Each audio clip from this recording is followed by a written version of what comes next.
Hey, Brian Wall here with worshiptutorials.com, and this is 5 reasons why you should transpose your songs.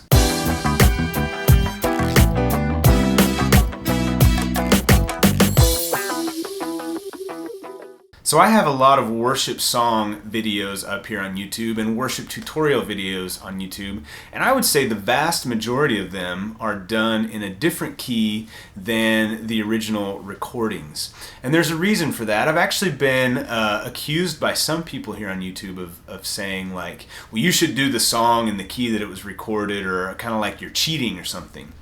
I really strongly disagree with that, and I think there are many reasons why it is a good idea to transpose songs, and this video is just going to cover 5 of, I think, probably the most important. So number 1, it will make songs easier for you to sing.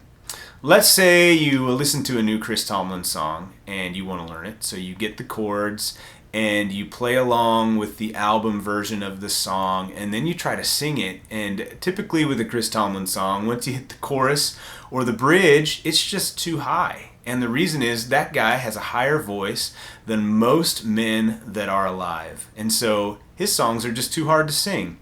And there's a reason why Chris Tomlin records in the key that he does, or Hillsong, or any of these guys that sing really high.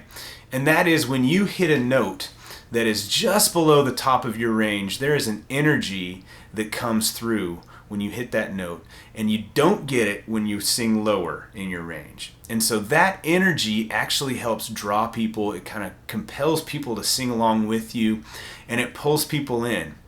And that's why it's a good reason for you to figure out what is the top of my range, and then how to transpose songs up or down so that when you hit the highest note in that song, that it's close to the top of your range. You don't want to go for the very top of your range, because it's not likely that you'll hit that note every single time.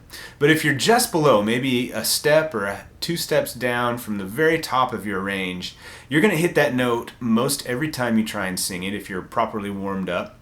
And when you do hit that note, you're going to have a great energy that comes through in your voice because you're singing up there close to the top of your range. So transpose songs so it makes them easier for you to sing, and it puts them in appropriate keys for you that fit your voice and fit the energy that comes through your voice when you're singing up there close to the top of your range. Number 2, and I actually think this might be more important than number 1, but transposing your songs will make it easier for your congregation to sing. So here's something to keep in mind. If you are on the worship team, if you're the worship leader or you're singing on the team, it is most likely that you represent the best of the singers in your congregation. So if a note is high or too hard for you to sing, chances are good that almost everyone out there, if you're a guy, all the males in the congregation are not going to be able to sing that note. And that's because most of the men, say you're a male worship leader, most of the men in the congregation do not have as high of a range as you do. If you're a female, the same thing goes. Most of the ladies in the room can't sing as high as you can sing. So one thing to keep in mind then is, if you tune your song so you're just topping out your range, then most of the other people in the room aren't going to be able to sing the songs at those high notes. So maybe take them down just a little more, or bring them up, just depending on where you are when you're transposing it, and it will make it easier for people in the congregation to sing. Point number 3 is that it will make it easier to play on your instrument, especially if you play acoustic guitar. Now, anytime I'm up on stage leading worship, the chances are good that I have a capo on my guitar. And the reason is, say we're going to do a song in the key of B flat. I actually like to do songs in the key of B flat. It fits my voice pretty well. Bflat chords are hard to play. It's all bar chords all over the place. And so what you can do is take a song that you have chords in B flat, and transpose those to the key of G, and then put your capo on the 3rd fret, and now you're playing in the key of B flat. You can also transpose them to the key of A, and put the capo on the first fret, and you're playing in B flat again. And so transposing music like that will make it easier to play on your instrument, especially if you're an acoustic guitar player. It will also give you the ability to play in different keys with the capo in different places and use different voicings on the chords, especially handy if you have two acoustic guitar players in the band. So point number 4 is sort of the opposite of that.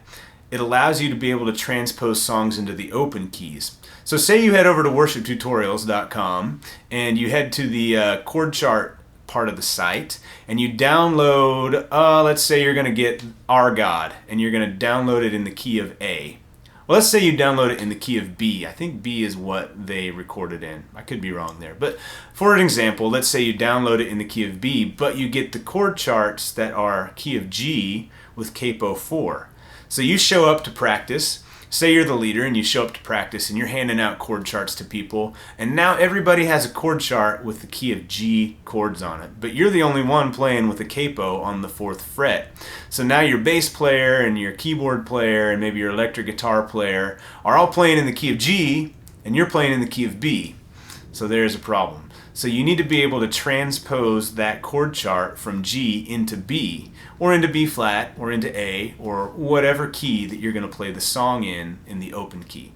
So knowing how to transpose music will make it easy for your other band members to play along with you. They won't have to do it in their head in real time, which is difficult, and I used to do this all the time. Man, the guys in the band would get on to me about giving them the wrong chords, and I'd say, well, they're the chords I'm playing, but that's the wrong answer. Okay, so finally, point number 5, transposing your songs will allow you to facilitate transitions between songs in your worship set. So say you're playing God is Able in B flat. That's what we play it in. God is Able in B flat. And then you're going to go to maybe Jesus Paid It All in the key of B, which is what we play it in. Well, B flat to B is a really weird sounding transition. It's a 1/2 step move, which doesn't sound very nice. So what you could do is either transpose God is Able up to the key of B, or do Jesus Paid It All 1 step down in the key of B flat. So essentially you want to do them both in the same key if you can, and then you can just flow right from one to the next. Now you will be going from 4/4 time to 6/8 time, so that's something to keep in mind. But when we're talking about transitions, if you can key the song so that they're in the same key, that is a really smart thing to do, and it will allow your set to flow very seamlessly. Another thing you can do is, say you're playing a song in the key of G. Well, you know that the D chord is one of the prominent chords in that key. So if you go from a song in a key of G to a song in the key of D, that's a pretty nice sounding transition too, because you can go from that G straight into a D and it sounds fairly natural, and now you've switched keys, but you've done it in a way that sounds very smooth. So if you go from G to B, for example, it doesn't sound quite as nice. So if you have a set and your songs are sort of staggered in keys like this, maybe you can transpose them up or down and keep them close to the same range and make now your set just kind of flows like this. And it really helps make nice transitions in your worship set. So there you go. 5 reasons why you should transpose your songs. Number 1, it's easier for you to sing. Number 2, it's easier for your congregation to sing. Number 3, it's easier for you to play on your instrument if you're an acoustic guitar player, especially. Number 4, you can give your band members chords that are in open charts if all you have are charts with capo versions. And number 5, you can really create some nice seamless transitions in your worship set. So I've got a couple videos planned where I'm going to show you how I transpose songs. There's really 2 ways that I go about doing it, and if you don't know how to transpose charts and songs, hopefully it will make it pretty easy for you to do. It's really not as hard as you might think. So stay tuned for that. Thank you so much for watching. I'll see you next time. Bye.